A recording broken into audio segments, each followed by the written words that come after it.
ಶ್ರೀ ಗುರುಭ್ಯೋ ನಮಃ. ಬಾಣಾಸುರನ ಪುತ್ರಿ ಉಷಾ, ಅವಳಿಗೆ ಪಾರ್ವತಿಯ ಅನುಗ್ರಹದಂತೆ ವೈಶಾಖ ಶುಕ್ಲ ಪಕ್ಷದ ದ್ವಾದಶಿಯ ದಿವಸ ಅವಳ ಸ್ವಪ್ನದಲ್ಲಿ ಕಂಡಂಥ ಪುರುಷನೇ ಅವಳ ಪತಿಯಾಗಬೇಕಿತ್ತು. ಅದರಂತೆ ಅಂಥ ದಿವಸ ಕೃಷ್ಣನ ಮೊಮ್ಮಗನಾದಂಥ ಪ್ರದ್ಯುಮ್ನ ಆಕೆಯ ಸ್ವಪ್ನದಲ್ಲಿ ಅವಳಿಗೆ ಕಾಣಿಸಿಕೊಂಡ.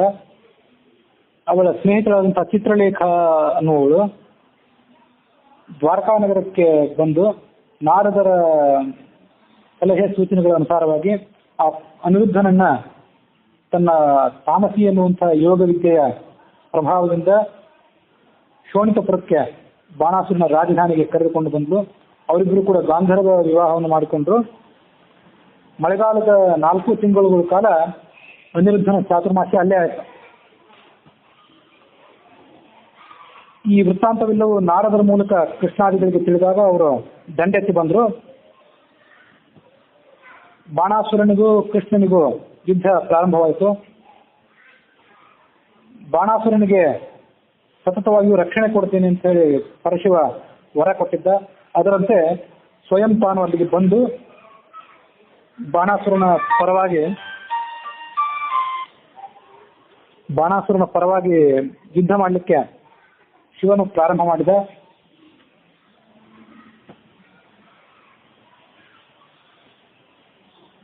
ಶಿವ ಮತ್ತು ಕೃಷ್ಣರ ನಡುವೆ ಪ್ರಬಲವಾದಂತಹ ಯುದ್ಧ ಮುಂದುವರಿಯಿತು. ಕೃಷ್ಣ ಪ್ರಯೋಗ ಮಾಡಿದಂತಹ ಜೃಂಭಣಾಸ್ತ್ರ ಅನ್ನುವಂಥ ಒಂದು ಅಸ್ತ್ರ, ಆ ಅಸ್ತ್ರದಿಂದ ಶಿವನಿಗೆ ಸತತವಾಗಿ ಆಕಳಿಕೆ ಬರ್ಲಿಕ್ಕೆ ಶುರುವಾಯಿತು. ಜೃಂಭಣ ಅಂದ್ರೆ ಆಕಳಿಕೆ ಬರ್ಲಿಕ್ಕೆ ಶುರುವಾದಾಗ ಆತ ಯುದ್ಧದಿಂದ ವಿರತನಾದ ಅನ್ನುವಲ್ಲಿ ಕಥೆಯನ್ನು ನಾವು ನೋಡಿದ್ವಿ. ಹರಿವಂಶದ ವಿಷ್ಣು ಪರ್ವದ 125ನೇ ಅಧ್ಯಾಯದಲ್ಲಿ ಹರಿ ಮತ್ತು ಹರರ ಏಕತ್ವವನ್ನ ಸಾರುವಂತಹ ಕಥೆಯನ್ನು ನಾವು ಹಿಂದಿನ ದಿವಸ ನೋಡಿದ್ವಿ. ಬ್ರಹ್ಮದೇವ ಅಲ್ಲಿಗೆ ಬಂದ. ರುದ್ರನ ದೇವನಿಗೆ ಈ ಥರ ಹೇಳ್ಕೊಂಡ, ನಿನ್ನೆ ಆ ಕಥೆ ಮುಗಿದಿತ್ತು, ಆದರೆ ಕಥೆಯ ಅನುವಾದವನ್ನು ಮತ್ತೊಮ್ಮೆ ಮಾಡ್ತಿದ್ದೇನೆ. ಬ್ರಹ್ಮ ರುದ್ರನಿಗೆ ಹೇಳಿದ, ರುದ್ರದೇವನೇ, ನಿನ್ನ ಸಮ್ಮತಿಯಿಂದಲೇ ಈ ಮಹಾ ಅಸುರರ ಸಂಹಾರ ಕಾರ್ಯ ಪ್ರಾರಂಭವಾಗಿದೆ. ನೀನು ಸಂಹಾರ ಮಾಡಬೇಕಾದವನು, ತ್ರಿಮೂರ್ತಿಗಳಲ್ಲಿ ಒಬ್ಬನಾದಂಥ ನಿನ್ನ ಕಾರ್ಯ ಸಂಹಾರ ರೂಪವಾದದ್ದಾಗಿದೆ. ಬಾಣಾಸುರನಿಗೆ ನೀನೇಕೆ ರಕ್ಷಣೆಯನ್ನು ಕೊಡ್ತಾ ಇದ್ದಿ? ಹಾಗಾಗಿ ಕೃಷ್ಣನ ಜೊತೆಗೆ ನೀನು ಯುದ್ಧ ಮಾಡ್ತಿರೋದು ನನಗೆ ಉಚಿತವಾಗಿ ಕಾಣ್ತಿಲ್ಲ. ನಿನ್ನ ಆತ್ಮವೇ ಕೃಷ್ಣನ ರೂಪದಲ್ಲಿದೆ ಅನ್ನೋದನ್ನು ನೀನು ಮನಗಂಡಿಲ್ಲ ಅಂತ ಬ್ರಹ್ಮ ಶಿವನಿಗೆ ಆತನ ಸ್ವರೂಪವನ್ನು ತಿಳಿಸಿಕೊಟ್ಟ. ಅದನ್ನ ತಿಳಿದುಕೊಂಡಂಥ ಶಿವ ತನ್ನ ಅಂತಃಕರಣದಲ್ಲಿ ಯೋಗ ಸಮಾಧಿಯ ಮೂಲಕ ಪ್ರವೇಶ ಮಾಡಿ ಚರಾಚರ ವಸ್ತುಗಳಲ್ಲಿಯೂ ಅಂತರ್ಗತನಾದಂಥ ಭಗವಂತ ಮತ್ತು ಅವನಿಗಿಂತ ಅಭಿನ್ನನಾದಂಥ ತನ್ನ ಸ್ವರೂಪವನ್ನು ತಿಳಿದುಕೊಂಡು ಯುದ್ಧದಿಂದ ನಿವೃತ್ತನಾಗಿಬಿಟ್ಟ. ತಾನು ಯುದ್ಧವನ್ನು ಮಾಡ್ಲಿಕ್ಕೆ ಹೋಗಲಿಲ್ಲ.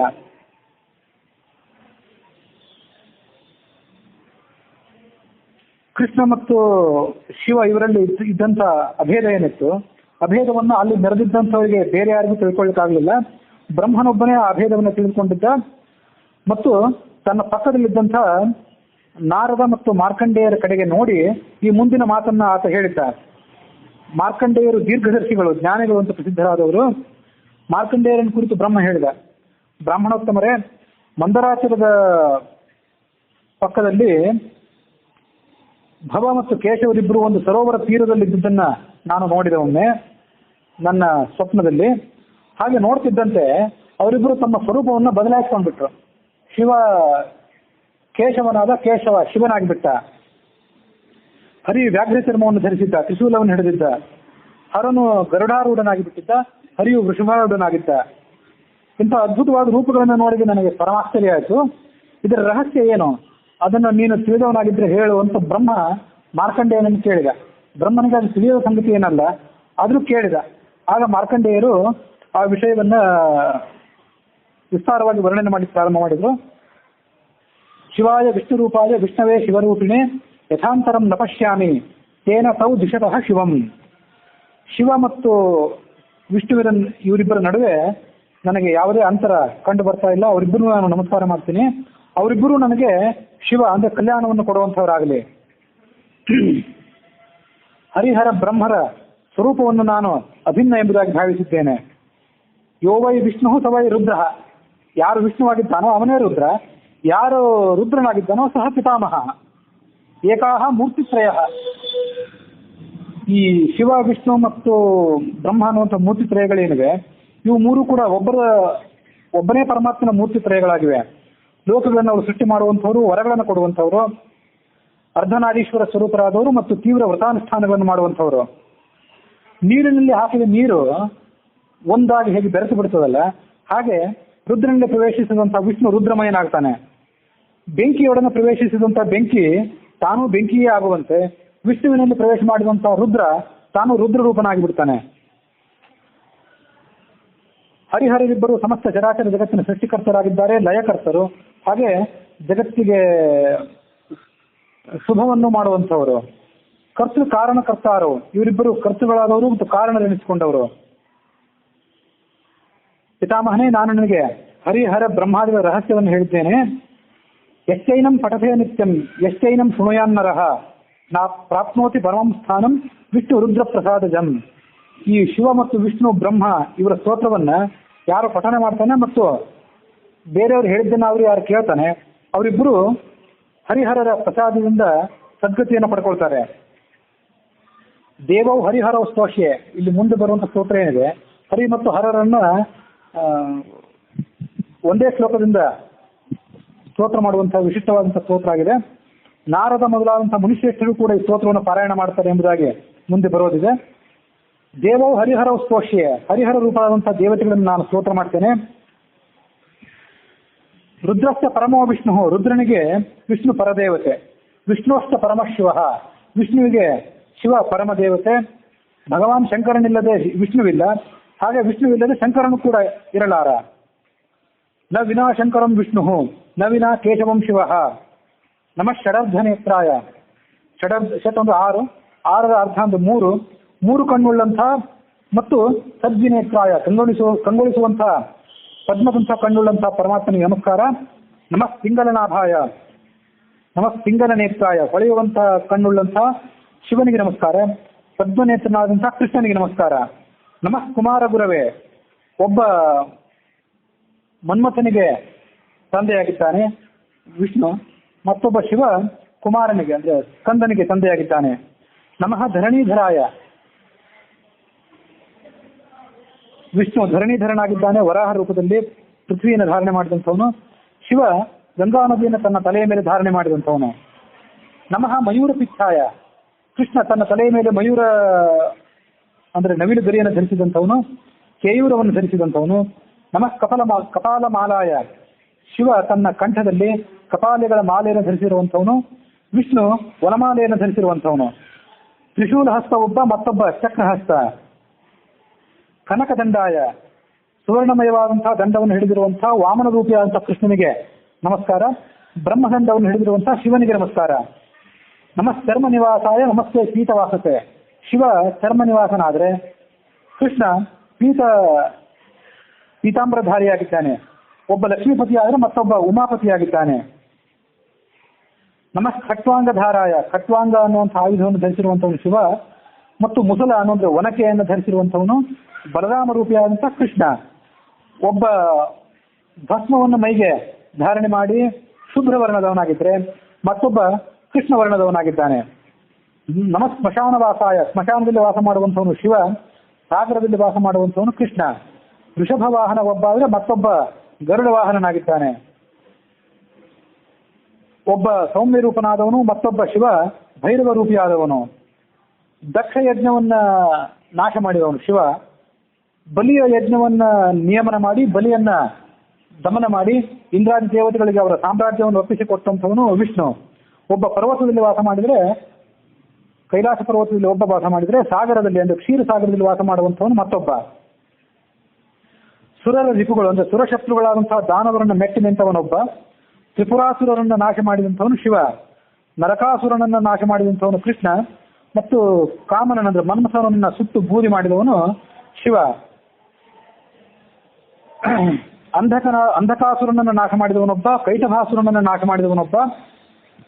ಸಹಸ್ರಶೀರ್ಷಾಯ ಬಹುಶೀರ್ಷಾಯ ವೈ ನಮಃ, ದಾಮೋದರಾಯ ದೇವಾಯ ಮುಂಜ ಮೇಖಲಿನೇ ನಮಃ. ನಮಸ್ತೆ ಸಾಮಭಿರ್ಗೀತ, ಸಾಮವೇದದಿಂದ ಗಾನ ಮಾಡಲ್ಪಡುವಂತಹ ಕೃಷ್ಣನೇ ನಿನಗೆ ನಮಸ್ಕಾರ. ರುದ್ರಾಧ್ಯಾಯದಿಂದ, ಅಂದ್ರೆ ರುದ್ರಾಧ್ಯಾಯ ಬರೋದು ಯಜುರ್ವೇದದಲ್ಲಿ, ಆ ಯಜುರ್ವೇದದಲ್ಲಿ ಅಂತರ್ಗತವಾದಂತಹ ರುದ್ರಾಧ್ಯಾಯದಿಂದ ಸ್ತುತ್ಯನಾದವನು ಪರಮಶಿವ. ನಮಸ್ತೆ ಕರ್ಮಿಣಾಂ ಕರ್ಮ, ನಮೋ ಅಮಿತ ಪರಾಕ್ರಮ, ಋಷಿಕೇಶ ನಮಸ್ತೆಸ್ತು. ವಿಷ್ಣು ಋಷಿಕೇಶ ಅಂತ ಕರೆಸಿಕೊಂಡಿದ್ದಾನೆ. ಶಿವ ಹೊಳೆಯುವಂತ ಬಂಗಾರದ ವರ್ಣವುಳ್ಳಂತಹ ಕೇಶವುಳ್ಳವನಾದ್ರಿಂದ ಸ್ವರ್ಣಕೇಶ ಅಂತ ಕೀರ್ತಿ ಕರೆಸಿಕೊಂಡಿದ್ದಾನೆ. ಇಮಂ ಸ್ತವಂ ಯೋ ರುದ್ರಸ್ಯ ವಿಷ್ಣೋಶ್ಚೈವ ಮಹಾತ್ಮನಃ ಸಮೇತ್ಯ ಋಷಿಭಿಃ ಸರ್ವೈಃ ಸ್ತೌತಿ ಮಹರ್ಷಿಭಿಃ. ವೇದ ವಿದ್ವಾಂಸರಾದಂತಹ ವೇದವ್ಯಾಸರು, ನಾರದರು, ವ್ಯಾಸೇನ ನಾರದೇನ ಧೀಮತ ಭರದ್ವಾಜೇನ ಗರ್ಗೇಣ ವಿಶ್ವಾಮಿತ್ರೇಣ ವೈತಥ ಅಗಸ್ತ್ಯೇನ ಪುಲಸ್ತ್ಯೇನ ಧೌಮ್ಯೇನ ಚ ಮಹಾತ್ಮನ. ನಾರದರು, ಅಗಸ್ತ್ಯರು, ಪುಲಸ್ತ್ಯರು, ಧೌಮ್ಯರು, ಈ ಎಲ್ಲ ಮಹಾಮಹಿಮರಾದಂಥ ಋಷಿಗಳು ಹರಿಹರ ಇಬ್ಬರ ಸ್ತೋತ್ರವನ್ನು ಒಳಗೊಂಡಂಥ ಈ ಸ್ತುತಿಯನ್ನ ಪಾರಾಯಣ ಮಾಡ್ತಾರೆ. ಇದಂ ಪಠಥೇ ನಿತ್ಯಂ ಸ್ತೋತ್ರಂ ಹರಿಹರಾತ್ಮಕಂ. ಈ ಹರಿಹರದ ಸ್ತೋತ್ರವನ್ನು ಯಾರು ಪಠನ ಮಾಡ್ತಾರೆ ಅವರು ಅರೋಗ ಬಲವಾನ್, ಸಕಲ ರೋಗವನ್ನ ಕಳ್ಕೊತಾರೆ, ಬಲಿಷ್ಠವಾದಂಥ ಶರೀರವನ್ನು ಪಡ್ಕೊಳ್ತಾರೆ. ನಾತ್ರ ಸಂಶಯ ಶ್ರಿಯಂ ಚ ಲಭತೆ ನಿತ್ಯಂ ನಜ ಸ್ವರ್ಗಾನ್ ನಿವರ್ತತೆ. ಸಂಪತ್ತನ್ನ, ವಿಪುಲವಾದಂಥ ಸಂಪತ್ತನ್ನು ಪಡ್ಕೊಳ್ತಾರೆ ಮತ್ತು ನಿವೃತ್ತಿ ಇಲ್ಲದಂಥ, ಪುನರಾವೃತ್ತಿ ಇಲ್ಲದಂಥ ಸ್ವರ್ಗಕ್ಕೆ ಅಂದ್ರೆ ಮೋಕ್ಷಕ್ಕೆ ಹೋಗ್ತಾರೆ. ಅದೆಲ್ಲದಕ್ಕಿಂತ ಮಹತ್ವದ ಫಲ ಇದಕ್ಕೆ ಏನಿದೆ ಅಂತಂದ್ರೆ, ಇದನ್ನು ಶ್ರವಣ ಮಾಡೋದ್ರಿಂದ ಆದ್ಯಂತ ಹರಿವಂಶಕ್ಕೆ ಪುತ್ರ ಸಂತಾನ ಅನ್ನುವಂಥ ಫಲ ಇದ್ದೇ ಇದೆ. ಅದು ನಾವು ಮೊದಲೇ ನೋಡಿದ್ದೇವೆ. ಅಪುತ್ರೋ ಲಭತೆ ಪುತ್ರ, ನಿರ್ದಿಷ್ಟವಾಗಿ ಈ ಕೆಲವು ಅಧ್ಯಾಯಗಳೇನಿವೆ ಇವು ಪುತ್ರ ಸಂತಾನದಾಯಕವಾದದ್ದು.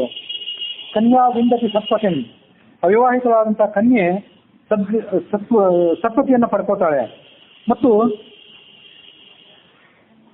ಸತ್ಪತಿಯನ್ನು ಪಡ್ಕೊಳ್ಳೋದಲ್ಲದೆ ಗರ್ಭಿಣಿ ಆಗ್ತಾಳೆ ಮತ್ತು ಗರ್ಭಿಣಿ ಆದಂತಹ ಸ್ತ್ರೀಗೆ ಗರ್ಭಿಣಿ ಆದ ಮೇಲೆ ಕೂಡ ಪಾರಾಯಣ ಮಾಡಬೇಕಾಗುತ್ತಿದೆ. ಆ ಗರ್ಭಿಣಿ ಆದಂತಹ ಸ್ತ್ರೀ ಈ ಸ್ತೋತ್ರವನ್ನು ಪಾರಾಯಣ ಮಾಡಿದ್ರೆ ವರಂ ಪುತ್ರಂ ಪ್ರಸೂಯತೆ, ಸುಂದರನಾದಂತಹ ಸಕಲ ಸದ್ಗುಣ ಸಂಪನ್ನನಾದಂತಹ ಮಗನನ್ನ ಪಡ್ಕೊಳ್ತಾಳೆ.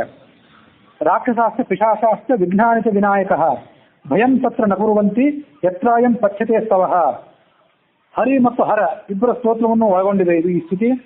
ಈ ಸ್ತೋತ್ರದ ಪಾರಾಯಣ ಎಲ್ಲಿ ನಡೆದಿರ್ತದೋ ಅಲ್ಲಿ ರಾಕ್ಷಸರ, ಪಿಶಾಚರ, ವಿಘ್ನವನ್ನು ತಂದೊಡ್ಡುವಂತಹ ರಾಕ್ಷಸರ ಪೀಡೆ ಯಾವತ್ತೂ ಕೂಡ ಇರೋದಿಲ್ಲ ಅನ್ನುವಂಥದ್ದು ವಿಶಿಷ್ಟವಾದಂತಹ ಸ್ತೋತ್ರ ಇದು. ನಿನ್ನೆ ಅದನ್ನೊಮ್ಮೆ ಹೇಳಿದ್ದೆ, ಆದರೆ ಮತ್ತೊಮ್ಮೆ ಎಲ್ಲರ ಅನುಕೂಲಕ್ಕಾಗಿ ಆ ಸ್ತೋತ್ರವನ್ನ ಹೇಳಿ ಮುಗಿಸಿದ್ದೇನೆ. ಅಲ್ಲಿಗೆ ಹರಿವಂಶದ ವಿಷ್ಣು ಪರ್ವದ 125ನೇ ಅಧ್ಯಾಯ ಮುಕ್ತಾಯ ಆಗಿದೆ.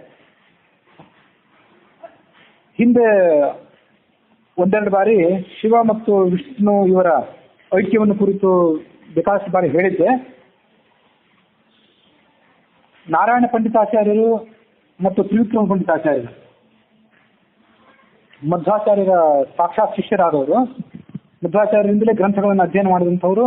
ಮೊದಲವರು ಅದ್ವೈತಿಗಳಾಗಿದ್ದರು, ಅಂದ್ರೆ ಸ್ಮಾರ್ತರಾಗಿದ್ದರು. ಆಮೇಲೆ ಅವರಿಗೆ ದ್ವೈತ ಮಾರ್ಗ ಸರಿ ಅಂತ ಕಾಣಿಸ್ತು, ಮಧ್ವಾಚಾರ್ಯ ಶಿಷ್ಯತ್ವವನ್ನು ವಹಿಸಿದರು. ಅವರು ಶಿವಸ್ತುತಿ, ವಿಷ್ಣು ಸ್ತುತಿ ಮತ್ತು ವಾಯುಸ್ತುತಿ ಇತ್ಯಾದಿ ತಂದೆ ಮತ್ತು ಮಗ ಇಬ್ಬರು ಕೂಡ ರಚನೆ ಮಾಡಿದಂಥವು 5 ಸ್ತುತಿಗಳು ಅಂತ ಪ್ರಸಿದ್ಧ. ಅದರಲ್ಲಿ ಆ ನಾರಾಯಣ ಪಂಡಿತಾಚಾರ್ಯರು ರಚನೆ ಮಾಡಿದಂತಹ ಶಿವಸ್ತುತಿ ಏನಿದೆ ಅದರ ಶ್ಲೋಕವನ್ನು ಹಿಂದೊಮ್ಮೆ ಹೇಳಿದ್ದೆ. ಶ್ಲೋಕ ಅವತ್ತು ಅರ್ಧ ಗಂಟೆಗೆ ಬಂದಿತ್ತು ಅಂತ ಹೇಳಿದ್ದೆ. ಅವರೊಮ್ಮೆ ತಮ್ಮ ಶಿಷ್ಯರ ಮತ್ತು ಸ್ನೇಹಿತರ ಸಮೇತರಾಗಿ ಶ್ರೀಶೈಲಕ್ಕೆ ಹೋಗಿದ್ರಂತೆ. ಶ್ರೀಶೈಲಕ್ಕೆ ಹೋದಾಗ ಇವರ ಮೈ ಮೇಲಿದ್ದಂತಹ ವೈಷ್ಣವ ಚಿಹ್ನೆಗಳನ್ನು ಗಮನಿಸಿ ಅಲ್ಲಿ ಅರ್ಚಕರು ಅವರನ್ನು ಒಳಗೆ ಬಿಡಲಿಲ್ಲ, ಬಾಗಿಲು ಹಾಕಿ ಇವ್ರನ್ನ ಹೊರಗೆ ಕೂಡಿಸಿಬಿಟ್ರು. ಆಗ ಇವರು ಆ ಅರ್ಚಕರೊಡನೆ ಶಾಸ್ತ್ರಾರ್ಥ ವಿಚಾರ ಮಾಡಿ ಅವರನ್ನು ಗೆದ್ದರು. ಅದಲ್ಲದೆ ನಾನು ಶಿವನನ್ನು ಕುರಿತು ಸ್ತೋತ್ರ ಮಾಡ್ತೇನೆ, ನಾನು ಹೇಳಿದಂಥ ಶಾಸ್ತ್ರಾರ್ಥವೆಲ್ಲವೂ ಶಿವನಿಗೆ ಸಮ್ಮತವಾಗಿದ್ದರೆ ಬಾಗಿಲು ತಾನಾಗಿಯೇ ತೆಗೆಯಲಿ ಅಂತ ಹೇಳಿ 12-13 ಶ್ಲೋಕಗಳನ್ನು ಒಳಗೊಂಡಂಥ ಒಂದು ಸುಂದರವಾದಂಥ ಸ್ತೋತ್ರ, ಅರ್ಥ ಗರ್ಭಿತವಾದುದು ಮತ್ತು ಅದರ 13 ಶ್ಲೋಕಗಳಿವೆ ಒಟ್ಟಾರೆ. ಅದರ ವೃತ್ತವೂ ಕೂಡ ಬಹಳ ಸುಂದರವಾದಂತಹ ವೃತ್ತ, ಶಿವನ ತಾಂಡವ ನೃತ್ಯವನ್ನ ನೆನಪಿಸುವಂತಹ ವೃತ್ತ ಅದು. ತವ ಪ್ರಿಯತಮಾದತಿ ಪ್ರಿಯತಮಂ ಸದೈವಾಂತರಂ ಪಯಸ್ಯುಪ ಹಿರ್ಸಂಕೃತಂ ಸ್ವಯಮಿವ ಶ್ರಿಯೋ ವಲ್ಲಭಂ ವಿವಿಧ್ಯ ಲಘು ಬುದ್ಧಯ ಸ್ವಪರ ಪಕ್ಷ ರಕ್ಷಾಯಿತಂ ಪಠಂತಿ ಲುಠಂತಿತೆ ಷಠಹೃದಃ ಶಿಶಾಸುಂಚಿತಾ ಅನ್ನೋದು ಅದರ ಒಳಗಿನ ಒಂದು ಶ್ಲೋಕ, ಹಿಂದೊಮ್ಮೆ ಅದನ್ನು ಹೇಳಿದ್ದೆ. ಹೇ ಶಿವಾವಲ್ಲಭ, ಶಿವೆಯ ವಲ್ಲಭನಾದಂಥ ಪರಮಾತ್ಮನೇ, ಶಿವನೇ, ನಿನ್ನನ್ನ ಮತ್ತು ವಿಷ್ಣುವನ್ನ ಪ್ರತ್ಯೇಕಿಸಿ ನೋಡುವಂಥವ್ರು ಏನಿದ್ದಾರಲ್ಲ ಅವರು ಲಘು ಬುದ್ಧಯ, ಸಂಕುಚಿತ ಮನಸ್ಕರವರು. ಶಠಹೃದ, ಶಠಹೃದರು ಅನ್ನೋಕ್ಕೆ ಕನ್ನಡದಲ್ಲಿ ಒಂದೇ ಶಬ್ದ ಅಂದ್ರೆ ಮುಟ್ಟಾಳರ. ಪರಸ್ಪರ ಶಿವ ಮತ್ತು ವಿಷ್ಣುಗಳಲ್ಲಿ ಸರಿಯಾದ ತಾರತಮ್ಯವನ್ನ, ಅವರ ಸ್ವರೂಪವನ್ನು ಸರಿಯಾಗಿ ತಿಳ್ಕೊಳ್ಳದೆ ಪರಸ್ಪರ ಯಾರು ಜಗಳ ಮಾಡ್ತಾರಲ್ಲ ಅವರು ಮುಟ್ಟಾಳರೆ. ಅವ್ರು ವೈಷ್ಣವರೇ ಇರ್ಬೋದು, ಸ್ವಾರ್ಥವೇ ಇರ್ಬೋದು. ಅದನ್ನ ಅವ್ರು ತಾವೇ ಹೇಳಿದ್ರು, ನಾವು ಹೇಳಬೇಕಾಗಿಲ್ಲ. ಆ ನಾರಾಯಣ ಪಂಡಿತಾಚಾರ್ಯ ಅದನ್ನ ಹೇಳಿದ್ರು. ಪಯಸ್ಯುಪಹಿ ಸಂಘೃತಂ, ಹಾಲಿನಲ್ಲಿ ತುಪ್ಪ ಒಳಗಿದೆ, ಆದ್ರೆ ಹಾಲನ್ನ ಹೊರಗಿಂದ ತಂದು ಕೂಡಲೇ ತುಪ್ಪ ನಮಗಲ್ಲಿ ಕಾಣಿಸ್ಲಿಕ್ಕಿಲ್ಲ. ಹಾಲನ್ನ ಹೆಪ್ಪಾಕಿ ಅದನ್ನ ಮೊಸರು ಮಾಡಿ ಅದನ್ನ ಕಡೆದು ಬೆಣ್ಣೆ ತೆಗೆದು ಬೆಣ್ಣೆಯನ್ನು ಕಾಯಿಸಿದಾಗ ತುಪ್ಪ ದೊರೆತಿತ್ತು. ಮೇಲ್ನೋಟಕ್ಕೆ ತುಪ್ಪವೇ ಅಲ್ಲಿ ಕಾಣಲಿಕ್ಕಿಲ್ಲ, ಆದ್ರೆ ತುಪ್ಪ ಅಲ್ಲಿ ಇಲ್ಲ ಅಂತ ಹೇಳುವಂತಿಲ್ಲ. ಹಾಗೆ ಹಾಲಿನಲ್ಲಿ ತುಪ್ಪ ಅಡಗಿರುವಂತೆ ನಿನ್ನಲ್ಲಿ ಶಿವನೇ, ನಿನ್ನಲ್ಲಿ ಪರಮಾತ್ಮ ವಿಷ್ಣು ಅಡಗಿದ್ದಾನೆ.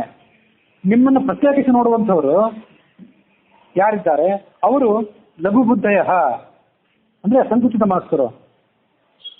ಮತ್ತು ಶಠಹೃದ, ಸ್ವಪರ ಪಕ್ಷ ರಕ್ಷಾಯಿತಂ, ತಮ್ಮ ಪಕ್ಷ ಇನ್ನೊಬ್ಬರ ಪಕ್ಷ ಅಂತ ಈ ರೀತಿಯಾಗಿ ಅವರು, ಇದು ನಮ್ಮ ಪಕ್ಷ, ನಾವು ವಿಷ್ಣುವನ್ನು ಸರ್ವೋತ್ತಮ ಅಂತ ಹೇಳುವವರು, ನೀವು ಶಿವನನ್ನು ಸರ್ವೋತ್ತಮ ಅಂತ ಹೇಳುವವರು ಅಂತ ಈ ರೀತಿಯಾಗಿ ಪರಸ್ಪರ ತಮ್ಮ ತಮ್ಮ ಪಕ್ಷಕ್ಕೆ ಜೋತು ಬಿದ್ದು ಅದರಲ್ಲೇ ಆಗ್ರಹವನ್ನ ಮುಂದುವರಿಸಿ ಪರಸ್ಪರ ಕೋಲಾಹಲವನ್ನ, ಕಲಹವನ್ನ ಏನು ಮಾಡ್ತಾರಲ್ಲ ಅವರು ಶುಂಠಿತಾಹ, ಅವರು ಶುಂಠರು. ಮತ್ತು ಅವರೆಂದೂ ಕೂಡ ಲುಠಂತಿ, ಶಾಶ್ವತವಾದಂತಹ ನರಕದಲ್ಲಿ ಅವರು ಕೊಳೆಯುತ್ತಾರೆ ಈ ಒಂತಹ ಅಜ್ಞಾನದ ಫಲವಾಗಿ. ಹೀಗೆ ನಾರಾಯಣ ಪಂಡಿತಾಚಾರ್ಯರು ಆ ಶಿವ ಮತ್ತು ವಿಷ್ಣುಗಳ ಸ್ವರೂಪವನ್ನ ಇಂಥ ಒಂದು ಸುಂದರವಾದಂತಹ ಉದಾಹರಣೆಯೊಂದಿಗೆ ಬಣ್ಣಿಸಿ ಆ ವ್ಯತ್ಯಾಸವನ್ನ ಮಾಡುವಂತಹ ಜನರೇನಿದ್ದಾರೆ ಅವರನ್ನು ಲಘು ಬುದ್ಧಿಗಳು, ಸಂಕುಚಿತ ಮನಸ್ಕರು ಅಂತ ಜರೆದು ಅವರು ದುರ್ಗತಿಯನ್ನು ಪಡಿತಾರೆ ಅಂತ ವರ್ಣನೆ ಮಾಡಿದ್ದಿದೆ. ಅದಲ್ಲದೆ ಈ ಇವತ್ತಿನ ಮಂಗಳಾಚರಣೆಯಲ್ಲಿ ಮೊದಲ ಒಂದು ಶ್ಲೋಕ ಹೇಳಿದೆ. ಈ ಹರಿವಂಶದಲ್ಲಿ ಈಗ ಒಂದು ಶ್ಲೋಕ ಬಂತು, ನಮ್ಮ ಮಯೂರ ಪಿಚ್ಛಾಯ, ಮಯೂರದ ಗರಿಯನ್ನು ಧರಿಸಿರುವಂಥವನು ಕೇಯೂರಧಾರಿ ಅಂತೇಳಿ. ಅದಲ್ಲದೆ ಮತ್ತೊಂದು ಶ್ಲೋಕ ಬಂದಿತ್ತು, ನಮಃ ಕುಮಾರ ಗುರವೇ, ಕುಮಾರನಿಗೆ ಗುರುವ, ಸ್ಕಂದನಿಗೆ ತಂದೆಯಾದವನು ಶಿವ ಮತ್ತು ಮನ್ಮಥನಿಗೆ ತಂದೆಯಾದವನು ವಿಷ್ಣು ಎಂಬುದಾಗಿ ಶ್ಲೋಕ ಬಂದಿತ್ತು. ಈ ಶ್ಲೋಕಗಳೇನಿವೆ ಅಂಥದ್ದೇ ಒಂದು ಶ್ಲೋಕ ಸಂಸ್ಕೃತ ಸಾಹಿತ್ಯದಲ್ಲಿ ಕಂಡು ಬರ್ತದೆ, ಒಂದು ಅಪೂರ್ವವಾದಂಥ ಶ್ಲೋಕ. ಆ ಶ್ಲೋಕ ಏನಿದೆ ಆ ಶ್ಲೋಕದಲ್ಲಿ ಅನೇಕ ವಿಶೇಷಣಗಳನ್ನು ಹೇಳಿದ್ದಾರೆ. ಆ ವಿಶೇಷಣದಲ್ಲಿ ಮೊದಲಿನ ಅಕ್ಷರವನ್ನು ಇಟ್ಕೊಂಡು ಓದಿದ್ರೆ ಅದು ಶಿವನಿಗೆ ಅನ್ವಿತ ಆಗುವಂತಹ ಅರ್ಥ. ಮೊದಲಿನ ಅಕ್ಷರವನ್ನು ತೆಗೆದು ಹಾಕಿದ್ರೆ ಅದೇ ಶ್ಲೋಕವೇ ವಿಷ್ಣುವಿಗೆ ಅನ್ವಿತ ಆಗುವಂಥದ್ದು. ಪಾಯಾತ್ ಕುಮಾರ ಜನಕಃ, ಪಾಯಾಸ್ ಅಂದ್ರೆ ನಮ್ಮನ್ನು ಕಾಪಾಡಲಿ, ಆ ದೇವ ನಮ್ಮನ್ನು ಕಾಪಾಡಲಿ. ಆತ ಕುಮಾರ ಜನಕ, ಕುಮಾರ ಅಂದ್ರೆ ಸ್ಕಂದ, ಸ್ಕಂದನಿಗೆ ಜನಕನಾದವನು. ಅಲ್ಲಿ ಕು ಅನ್ನೋದನ್ನು ತೆಗೆದು ಹಾಕಿದ್ರೆ ಮಾರ ಅಂದ್ರೆ ಮನ್ಮಥ, ಮನ್ಮಥನಿಗೆ ಜನಕನಾದವನು. ಹರಿವಂಶದಲ್ಲಿ ಅಂಥದ್ದೇ ಒಂದು ಶ್ಲೋಕ ಬಂದಿತ್ತು, ಅದಕ್ಕಾಗಿ ಆ ಶ್ಲೋಕವನ್ನು ತಿಳಿಸಿದಷ್ಟೆ. ಒಬ್ಬ ಕುಮಾರ ಜನಕ, ಮತ್ತೊಬ್ಬ ಮಾರ ಜನಕ. ಶಶಿಖಂಡ ಮೌಲಿ, ಶಶಿ ಅಂದ್ರೆ ಚಂದ್ರ, ಚಂದ್ರನ ಖಂಡ ಅಂದ್ರೆ ತುಂಡು, ಅರ್ಧ ಚಂದ್ರವನ್ನು ತನ್ನ ತಲೆಯ ಮೇಲೆ ಅಲಂಕಾರಕ್ಕಾಗಿ ಧರಿಸಿದವನು ಶಿವ. ಅಲ್ಲಿ ಶಶಿ ಅನ್ನೋದು ಶ ತೆಗೆದು ಹಾಕಿದ್ರೆ ಶಿಖಂಡ ಮೌಲಿ, ಶಿಖಂಡ ಅಂದ್ರೆ ನವಿಲುಗೊರೆ ಸಂಸ್ಕೃತದಲ್ಲಿ, ನವಿಲುಗೊರೆಯನ್ನ ತನ್ನ ತಲೆಯ ಮೇಲೆ ಅಲಂಕಾರಕ್ಕಾಗಿ ಧರಿಸಿದಂಥ ಕೃಷ್ಣ. ಶಂಖ ಪ್ರಭಶ್ಚ, ಶಂಖ ಅಂದ್ರೆ ಎಲ್ಲರಿಗೂ ಗೊತ್ತಿರುವಂಥದ್ದು, ಶಂಖದಂತೆ ಶುಭ್ರವಾದಂತಹ ವರ್ಣ ಇದ್ದವನು ಶಿವ. ಶ ತೆಗೆದು ಹಾಕಿದ್ರೆ ಖ ಪ್ರಭ, ಖ ಅಂದ್ರೆ ಆಕಾಶ, ಆಕಾಶದಂತೆ ನೀಲವಾದಂತಹ ವರ್ಣ ಇದ್ದವನು ವಿಷ್ಣು. ಶಂಖ ಪ್ರಭಶ್ಚ ನಿಧನಶ್ಚ, ನಿಧನ ಅಂದ್ರೆ ಸಂಹಾರ ಕರ್ತನಾದವನು, ಸಂಹಾರ ಸ್ವರೂಪಿಯಾದವನು, ಲಯ ಕಾರಣನಾದವನು ಶಿವ. ಹೀಗಾಗಿ ಆತ ನಿಧನ. ನೀ ತೆಗೆದು ಹಾಕಿದ್ರೆ ಧನಶ್ಚ, ಧನ ಅಂದ್ರೆ ಸಂಪತ್ತು, ಸಂಪತ್ತಿನ ಸ್ವರೂಪನಾದವನು, ಸಂಪತ್ತಿಗೆ ಅಭಿಮಾನಿಯಾದಂತಹ ಲಕ್ಷ್ಮೀದೇವಿಯ ರಮಣನಾದವನು ಕೃಷ್ಣ. ಗವೀಶಯಾಹ, ಗೋ ಅಂದ್ರೆ ಎತ್ತು ಅಥವಾ ಆಕಳು, ಅದಕ್ಕೆ ಈಶ ಅಂದ್ರೆ ಆ ಆಗಳಿಗೆ ಒಡೆಯನಾದದ್ದು ಎತ್ತು ಅಂದ್ರೆ ನಂದಿ. ಆ ನಂದಿ ಯಾನ, ವೃಷಭ ಯಾನನಾದವನು, ವೃಷಭ ವಾಹನನಾದವನು ಶಿವ. ಅಲ್ಲಿ ಮತ್ತೊಮ್ಮೆ ಗ ತೆಗೆದ್ರೆ ವೀಶಯಾನ ಅಂತ ಉಳಿತು. ವಿ ಅಂದ್ರೆ ಪಕ್ಷಿ, ಸಂಸ್ಕೃತ ಕೋಶಗಳ ಪ್ರಕಾರ. ಪಕ್ಷಿಗಳಿಗೆ ರಾಜ, ಈಶ ಅಂದ್ರೆ ಒಡೆಯ, ಪಕ್ಷಿಗಳಿಗೆ ರಾಜನಾದಂಥ ಗರುಡ, ಗರುಡ ವಾಹನನಾದಂಥ ವಿಷ್ಣು. ಗಂಗಾಂಶ ಪನ್ನಗಧರಶ್ಚ, ಗಂಗಾಧರ ಒಬ್ಬ, ಗಂಗೆಯನ್ನು ತಲೆಯ ಮೇಲೆ ಧರಿಸಿರುವಂಥವನು ಶಿವ. ಅಲ್ಲಿ ಗಮ್ ಅಂತ ತೆಗೆದು ಹಾಕಿದ್ರೆ ಗಾ ಅಂತ ಉಳಿತು. ಗಾ ಅಂದ್ರೆ ಭೂಮಿ ಅಂತ ಅರ್ಥ. ಭೂಮಿಯನ್ನ ಸಮುದ್ರದ ನೀರಿಂದ ಮೇಲೆತ್ತಿ ತಂದವನು ವರಾಹ ರೂಪಿಯಾದಂತಹ ವಿಷ್ಣು. ಪನ್ನಗಧರಶ್ಚ, ಪನ್ನಗ ಅಂದ್ರೆ ಹಾವು, ಹಾವನ್ನ ತನ್ನ ಕುತ್ತಿಗೆಯಲ್ಲಿ ಧರಿಸಿರುವಂಥವನು ಆಭರಣ ರೂಪವಾಗಿ. ತೆಗೆದು ಹಾಕಿದ್ರೆ ನಗ ಅಂತ ಉಳಿತು. ನಗ ಅಂದ್ರೆ ಪರ್ವತ, ಗೋವರ್ಧನ ಪರ್ವತ. ಗೋವರ್ಧನ ಪರ್ವತವನ್ನ ತನ್ನ ಕೈಯಲ್ಲಿ ಎತ್ತಿ ಹಿಡಿದವನು. ಉಮಾವಿಲಾಸ, ಮುಂದಿನ ವಿಶೇಷಣ ಉಮಾವಿಲಾಸ ಅಂತೇಳಿ. ಉಮಾ ಅಂದ್ರೆ ಪಾರ್ವತಿ, ಪಾರ್ವತಿಯೊಡನೆ ವಿಲಾಸ ಮಾಡುವಂಥವನು. ತೆಗೆದು ಹಾಕಿದ್ರೆ ಮಾ ಅಂತ ಉಳಿತು. ಮಾ ಅಂದ್ರೆ ಲಕ್ಷ್ಮೀದೇವಿ, ಅಂದ್ರೆ ಮಾ ಅಂದ್ರೆ ತಾಯಿ ಅಂತರ್ಥ, ತಾಯಿ ಲಕ್ಷ್ಮೀದೇವಿ ಅಂತರ್ಥ. ಲಕ್ಷ್ಮೀದೇವಿಯೊಡನೆ ವಿಲಾಸ ಮಾಡುವಂಥವನು ವಿಷ್ಣು. ಹೀಗೆ ಕುಮಾರಜನಕ, ಶಶಿಖಂಡ ಮೌಲಿ, ಶಂಖಪ್ರಭ, ನಿಧನ, ಗವೀಶಯಾನ, ಗಂಗಾ, ಪನ್ನಗಧರಶ್ಚ, ಉಮಾವಿಲಾಸ ಅನ್ನುವಂಥ ವಿಶೇಷಣಗಳೇನಿವೆ, ಆದ್ಯಕ್ಷರದಿಂದ ಕೂಡಿ ಪಠನ ಮಾಡಿದರೆ ಶಿವನಿಗೆ, ಆದ್ಯಕ್ಷರದಿಂದ ರಹಿತವಾಗಿ ಪಠನ ಮಾಡಿದರೆ ಅವು ವಿಷ್ಣುವಿಗೆ ಅನ್ವಯ ಆಗುವಂಥವು. ಹಾಗಾಗಿ ಆದ್ಯಕ್ಷರೇಣ ಸಹಿತ ರಹಿತೋಪಿ ದೇವ, ಆದ್ಯಕ್ಷರದಿಂದ ಸಹಿತನಾದಂಥ ಶಿವ ಮತ್ತು ಆದ್ಯಕ್ಷರದಿಂದ ರಹಿತನಾದಂಥ ದೇವನಾದಂಥ ವಿಷ್ಣು ಏನಿದ್ದಾನೆ ಆತ ನಮ್ಮನ್ನು ಕಾಪಾಡಲಿ ಅಂತ, ಪಾಯಾಸದಿಂದ ಕಾಪಾಡಲಿ ಎಂಬುದಾಗಿ ವಿಷ್ಣು ಮತ್ತು ಶಿವರಿಬ್ಬರನ್ನು ಕೂಡ ಪ್ರಾರ್ಥನೆ ಮಾಡಿದಂಥ ಒಂದು ಶ್ಲೋಕ ಅದು ಸಂಸ್ಕೃತ ಸಾಹಿತ್ಯದಲ್ಲಿ. ಈ ಕುಮಾರ ಗುರುವೇ, ಪ್ರದ್ಯುಮ್ನ ಗುರುವೇ ಅಂತ ಹರಿವಂಶದಲ್ಲಿ ಏನು ಶ್ಲೋಕಗಳು ಬಂದಿವೆ, ಈ ಶ್ಲೋಕಗಳೇ ಆ ಸಂಸ್ಕೃತ ಸಾಹಿತ್ಯಕಾರನಿಗೆ ಬಹುಶಃ ಸ್ಫೂರ್ತಿಯನ್ನು ಕೊಟ್ಟದ್ದಿರಬೇಕು. ಅದಕ್ಕಾಗಿ ಈ ಶ್ಲೋಕವನ್ನು ನೋಡಿಕೊಳ್ಳಿ ಅದರ ನೆನಪಿಗೆ ಬಂತು, ಅದಕ್ಕಾಗಿ ಅದನ್ನು ಹೇಳಿದಷ್ಟೆ.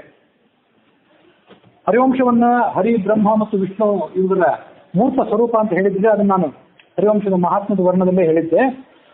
ಇಲ್ಲಿ ತನಕ ಕನಿಷ್ಠ 2 ಬಾರಿ ಬಂದಿತ್ತು, ಇದನ್ನು ಹಿಡಿದು 3 ಬಾರಿ ಆಯಿತು.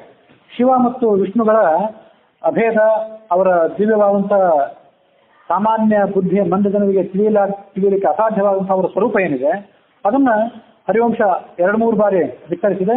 ಕೈಲಾಸ ಪರ್ವತಕ್ಕೆ ವಿಷ್ಣು ಹೋಗಿ ಅಲ್ಲಿ ಆ ಶಿವನ ಮೂಲಕವಾಗಿ ಮಗನನ್ನು ಪಡ್ಕೊಳ್ಳಿ ಪ್ರಯತ್ನ ಪಟ್ಟ ಹಿಂದೊಮ್ಮೆ ಘಟನೆ ಬಂದಿತ್ತು, ಮತ್ತೆ ಈಗೊಮ್ಮೆ ಘಟನೆ ಬಂದಿದೆ.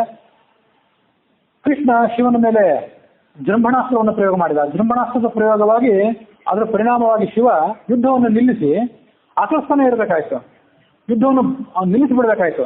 ಈ ಕಡೆ ಬಾಣಾಸುರ ಕೇಳ್ತಾನೆ ಇದ್ದ, ಪ್ರಭುವೇ ಕೃಷ್ಣನನ್ನು ಎದುರಿಸಿ ಯುದ್ಧ ಮಾಡು ಅಂತ ಹೇಳಿ. ಆ ಬಾಣಾಸುರನ ಪ್ರಾರ್ಥನೆಯಲ್ಲೇ ವ್ಯರ್ಥ ಆಯಿತು, ಯಾಕೆಂದ್ರೆ ಶಿವ ಆಕರ್ಷಣೆ ಇದ್ದ ಅನ್ನುವಂಥ ಘಟನೆ ಏನಿದೆ ಅದನ್ನ ಈ ಹಿನ್ನೆಲೆಯಲ್ಲಿ ಗಮನಿಸಬೇಕು. ಬ್ರಹ್ಮ ಅಲ್ಲಿಗೆ ಬಂದು ಶಿವನಿಗೆ ಹೇಳಿದ, ಶಿವನೇ ನೀನು ಕೃಷ್ಣನ ವಿರುದ್ಧ ಯುದ್ಧ ಮಾಡುವುದು ಸಲ್ಲ, ಯಾಕಂದ್ರೆ ನೀನೇ ವಿಷ್ಣುವಿನ ಸ್ವರೂಪನಾಗಿದ್ದೆ, ವಿಷ್ಣು ನಿನ್ನ ಸ್ವರೂಪನಾಗಿದ್ದಾನೆ, ನೀನು ವಿಷ್ಣುವಿನ ಸ್ವರೂಪನಾಗಿದ್ದೆ. ಇದರ ಅರ್ಥವನ್ನ ಸರಿಯಾಗಿ ನೀನು ತಿಳ್ಕೊಳ್ಬೇಕು ಅಂತ ಶಿವನಿಗೆ ಆತ ಪ್ರಾರ್ಥನೆ ಮಾಡಿದ ಬ್ರಹ್ಮ.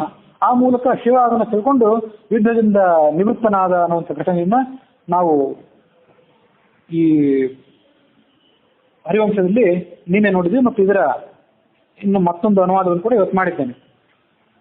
ಇನ್ನು ಮುಂದೆ ಹರಿವಂಶದಲ್ಲಿ ಶಿವ ಮತ್ತು ವಿಷ್ಣುವರ ಸ್ವರೂಪವನ್ನು ವರ್ಣಿಸುವಂಥ ಶ್ಲೋಕ ಯಾವುದು ಬರೋದಿಲ್ಲ. ಮತ್ತು ಇಷ್ಟು ಅದ್ಭುತವಾಗಿ ವರ್ಣನೆ ಮಾಡಿದಂಥ ಶ್ಲೋಕ ಭಾಗವತದಲ್ಲಾಗಲಿ, ರಾಮಾಯಣದಲ್ಲಾಗಲಿ ಮತ್ತು ಮಹಾಭಾರತದಲ್ಲಾಗಲಿ ಬಂದದ್ದು ನನಗೆ ನೆನಪಿಲ್ಲ. ಅದಕ್ಕಾಗಿ ಹರಿವಂಶದಲ್ಲಿ ಬಂದಿತ್ತು 2-3 ಬಾರಿ ಬಂದದ್ದನ್ನ ಉಪಯೋಗ ಮಾಡಿಕೊಂಡು ಸಾಕಷ್ಟು ಸಮಯ ಅದಕ್ಕೆ ಕೊಟ್ಟು ಅದನ್ನ ವರ್ಣನೆ ಮಾಡಿದ್ದೇನೆ.